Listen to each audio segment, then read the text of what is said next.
Alex the Hurricane nickname, but it was John Taylor in Blackburn, no relation to myself, who used to write a column in the local paper under Cumin.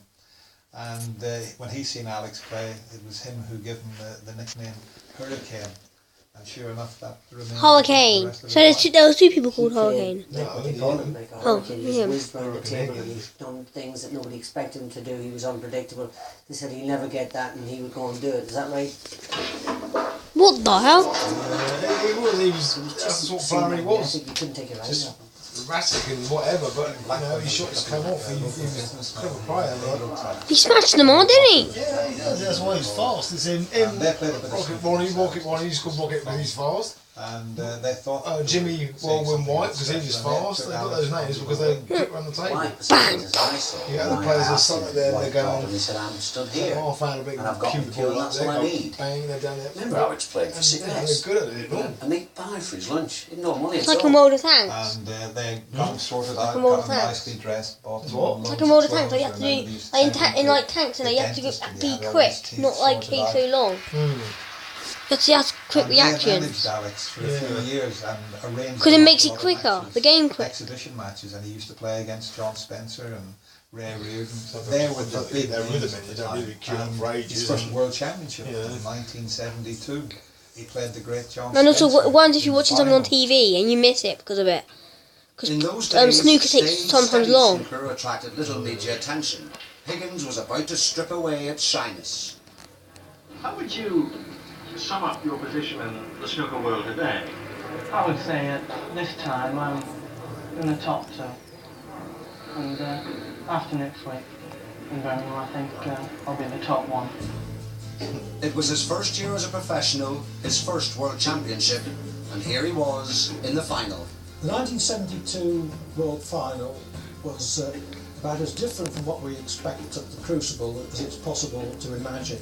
It took place in a down-at-heel British Legion, now demolished, on the outskirts of Birmingham. The only lighting was the upturned trough-type shade over the table. The tiered seating was on beer crates. The ladies, I remember, was ruthlessly appropriated by hordes of gents. The place was packed out for a week. On the second evening there was a power cut because there was a miners' strike on at the time. They brought in a mobile generator. Amidst all this, Higgins produced an absolutely magical Thursday evening session. It was a week's match. The score was 21-all at the time, and he ran through Spencer 6-0, and he won by 6 frames at the end. And that was a session which saw Higgins at his most inspired, a virtuoso exhibition. It's just a shame there was no telly. Actually, at this moment, I think I'm in a bit of a daze. I think I'm just starting to come out of it, and realise that I'm the world champion. Nothing in snooker was sacred now. The sport had just crowned its youngest world champion ever. I obviously grew up knowing all about Alex Higgins. Everybody in Ireland knew about him. He was this inimitable individual who had a flair about him. Did he beat him? Was really exciting. Who was Did he beat him? known. That man? Brought all the things that man to the game speaks a that we book, haven't so. seen before. Oh. The prize money for the world champion of 1972, £400. And this was the only tournament in town. The world's finest players had to make their money on tour, going from club to club for exhibition matches. The man who took the snooker world by storm by winning the World Professional Championship in his very first year as a pro. Ladies and gentlemen, the Irish Dragon himself. We shot one last week, so you can have the other ones tomorrow morning during the breakfast, because they've got to be eaten up, so Spencer and myself. you level up then. Were the three main clubs. And he finished up on the Stevens there on occasion, but generally speaking, And Alex was always wanted for the exhibitions because of the way he played the game. So he would fill any club out playing exhibitions and do some trick shots at the end of it. It was rough sometimes. There was people climbing off the rafters to see. So you didn't know what he was going to do next.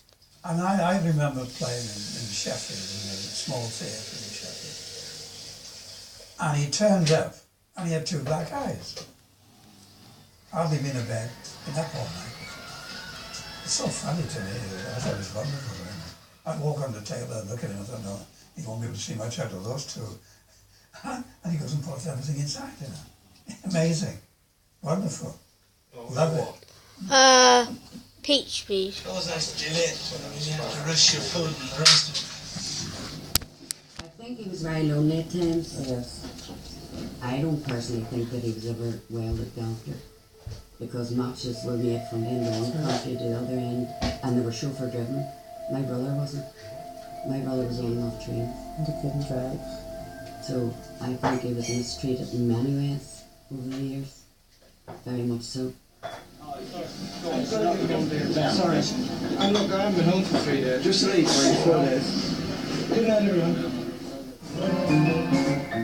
Snooker was about to be relaunched in a brand new vehicle, colour television. Colour television. Alex Higgins. And his opponent, Doug Mountjoy. In comes referee Sidney Lee, and your commentator is Ted Lamb. From Ireland, Alex Hurricane Higgins. This was a whole new world of snooker, and the star of the spectacle, the Hurricane. Everybody knows that we're shooting when he gets into town. 'Cause everywhere he goes, double officers will follow him round.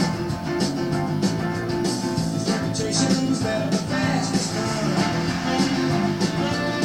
Across the nation, the Cubans are taking on. This is name. And fame. And his name.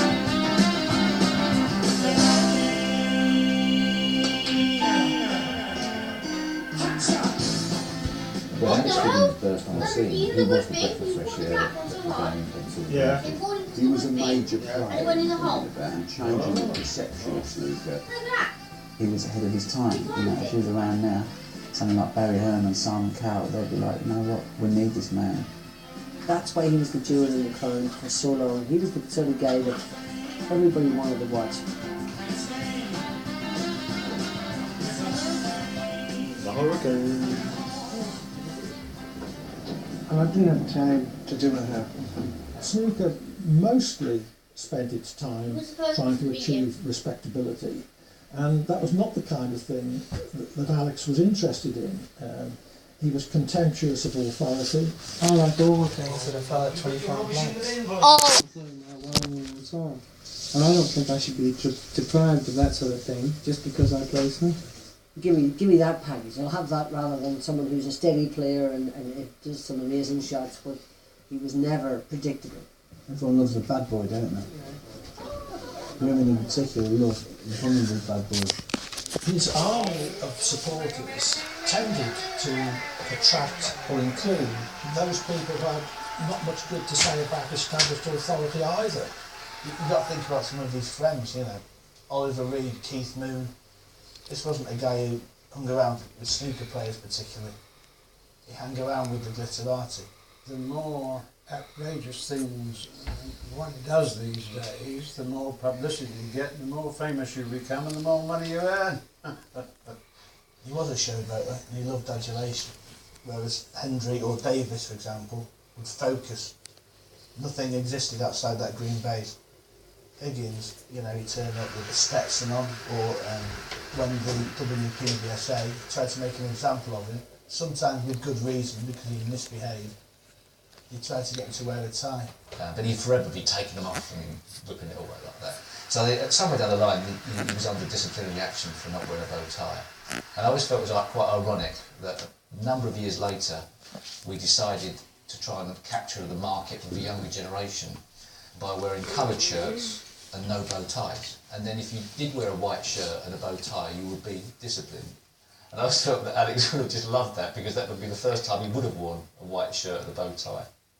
Alex Higgins was the people's champion, but the people expected, demanded a non-stop performance from their champion. He was the sort of guy that when he played snooker, he felt compelled to entertain people. It wasn't just to win the game. If it meant that him taking a chance or taking a risk, he went out on a limb just to give people the form of entertainment that they'd never had before. I think that Alex loved the limelight even more than he loved winning. He loved to take the exhibition snooker sometimes into the match snooker. and the crowd would be behind him, and he'd play a flare shot, and it could cost him dearly. Alex led Cliff Thorburn 9-5 in the 1980